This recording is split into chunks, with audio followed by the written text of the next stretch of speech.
నమస్కారం. నేను మీ Phani Bhaskar, Dilsukhnagar, Hyderabad. Welcome to Pasumarthi astrology centre. Please do subscribe my channel for more videos. Video నచ్చినట్టయితే like చేయండి, అలాగే మీ బంధుమిత్రులకి, శ్రేయోభిలాషులకి షేర్ చేయండి. ఇంతవరకు ఛానల్ సబ్స్క్రైబ్ చేసుకోకపోతే సబ్స్క్రైబ్ చేసుకోండి. నా తదుపరి వీడియోలన్నీ కూడా మీకు అందుబాటులో ఉంటాయి. మనం గత కొన్ని వీడియోలుగా వివాహము, వైవాహిక సమస్యలు, నవాంశ, వీటి గురించి అన్నిటి గురించి కూడా కొంత తెలుసుకుంటూ వస్తున్నాం. సంతానపరమైన విషయాలు తెలుసుకుంటూ వస్తున్నాం. అసలు జన్మ జాతక చక్రంలో లగ్నం నుంచి ద్వాదశ భావాలు మనకి ఏ విధంగా ఉంటే ఎటువంటి ఫలితాలు ఇస్తాయి, సో వీటిల్లో కొన్ని గ్రహాలు ఎక్కడ ఉన్నప్పుడు మనిషి ఉన్నత స్థానానికి వెళ్తాడు, ఉన్నత స్థితికి చేరుకుంటాడు, అసలు ఎటువంటి ఫలితాలు వస్తాయి అనే విషయాన్ని తెలుసుకుందాం. మనం జన్మ రాశి చక్రాన్ని ముందుగా తీసుకున్నట్టయితే, 2 భాగాలుగా చేసుకున్నట్టయితే 12 రాశులు ఉంటాయి.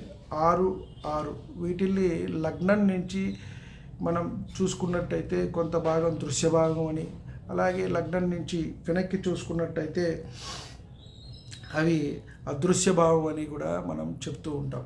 ముఖ్యంగా ముందు చూసుకున్నట్టయితే లగ్నం నుంచి మనం తీసుకుని వెనక్కి అయినా తీసుకోవచ్చు, లేదా 8 నుంచి అయినా మనం తీసుకోవచ్చు. ముఖ్యంగా దృశ్యభావం నుంచి వచ్చేటప్పటికి లగ్నము అష్టమం నుంచి కూడా మనకి దృశ్యం అవుతూ ఉంటుంది అంతా కూడా. కాబట్టి లగ్నము, అష్టమము, భాగ్యము, దశము, ఏకాదశము, ద్వాదశము, ఈ 6 స్థానాలు ఏదైతే వస్తాయో వీటిని దృశ్యభావము అని చెప్పని అంటారు.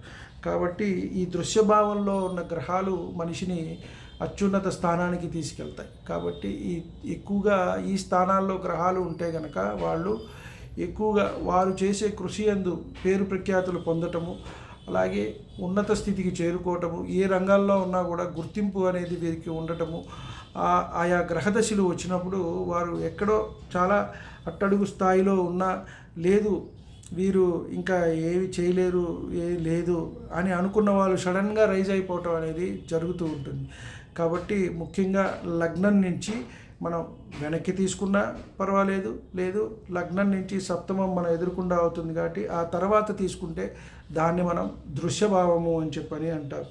కాబట్టి లగ్నము 8, 9, 10, 11, 12 ఈ 6 స్థానాల్లో కనుక గ్రహాలు ఉన్నట్టయితే ఆ గ్రహదశలు వచ్చినప్పుడు అవి ఆధిపత్య శుభుల, ఆధిపత్య పాపుల అనేది కాస్త పక్కన పెట్టేస్తే ఆ మహర్దశలు వచ్చినప్పుడు ఆ మనిషికి మంచి యోగాన్ని అనేవి ఇవ్వటం జరుగుతుంది. సరే, వాటి ఫలితాన్ని బట్టి అవి ఉన్న స్థానాన్ని బట్టి అవి కాస్త హెచ్చుతగ్గులవుతూ ఉంటాయి. ఒకళ్ళు హైయెస్ట్ పీక్ స్థానానికి వెళ్ళిపోతూ ఉంటారు, అచీవ్మెంట్స్ చేసుకుంటూ ఎవరు అందుకోలేనంత స్థాయికి వెళ్ళిపోతుంటారు. కొంతమంది వాళ్ళ రంగాల్లో వాళ్ళు ఉన్నత స్థాయిని పొంది సుఖంగా ఉంటారు. కాబట్టి ఆ స్టార్డమ్ అనేది కొంతమందికి వస్తుంది, కొంతమందికి రాదు. కానీ వారు కూడా ఎంతో కొంత సాధించుంటారు.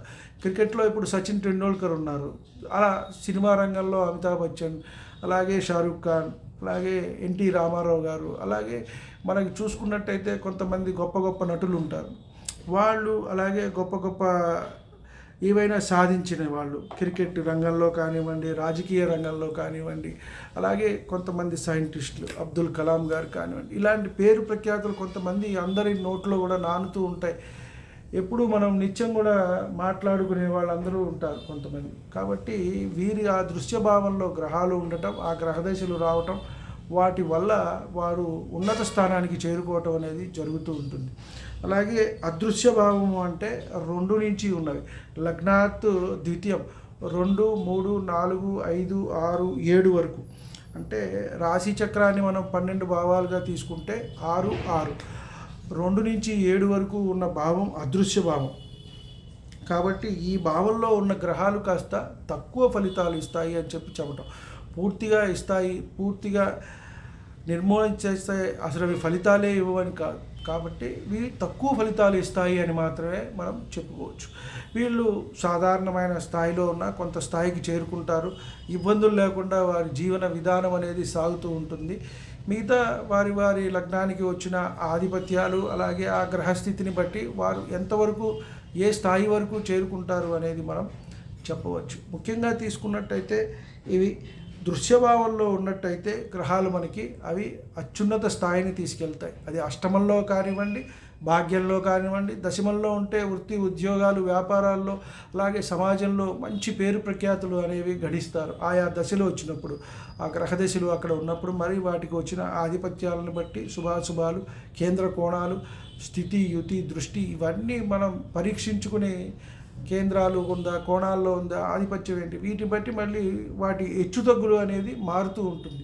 కాబట్టి ఆయా దశలు వచ్చినప్పుడు ఒక్కసారిగా వాళ్ళు రైజ్ అయిపోతూ ఉంటారు. 11 అలాగే 12 ఈ అంతా కూడా దృశ్యభావంలో ఉన్నవి. అష్టమంలో గ్రహాలు ఉండటం మనం మంచిది కాదు అని అనుకుంటూ ఉంటాం, వ్యయంలో కూడా. కానీ అక్కడ ఉన్న గ్రహాలు కూడా మంచి చేస్తాయి, మంచి ఫలితాలు అనేవి ఇస్తాయి వాటి మహర్దశలు వచ్చినప్పుడు అని చెప్పని మనకి చెప్పటం జరుగుతుంది. అలాగే అదృశ్య భావంలోవి కొంత తక్కువ ఫలితాలు ఇస్తాయి అని చెప్పటం జరుగుతుంది. 2, 3, 4, 5, 6, 7 ఈ భావాల్లో ఉన్న గ్రహాలు కొంత వాటికంటే తక్కువ ఫలితాలు ఇస్తాయి. అవి 100% ఇచ్చినట్టయితే 50-60%కే ఆగిపోతాయి అని చెప్పటం జరుగుతుంది. కాబట్టి ఎవరి జన్మజాతక చక్రంలో అయినా ఇది పరిశీలించుకోవచ్చు.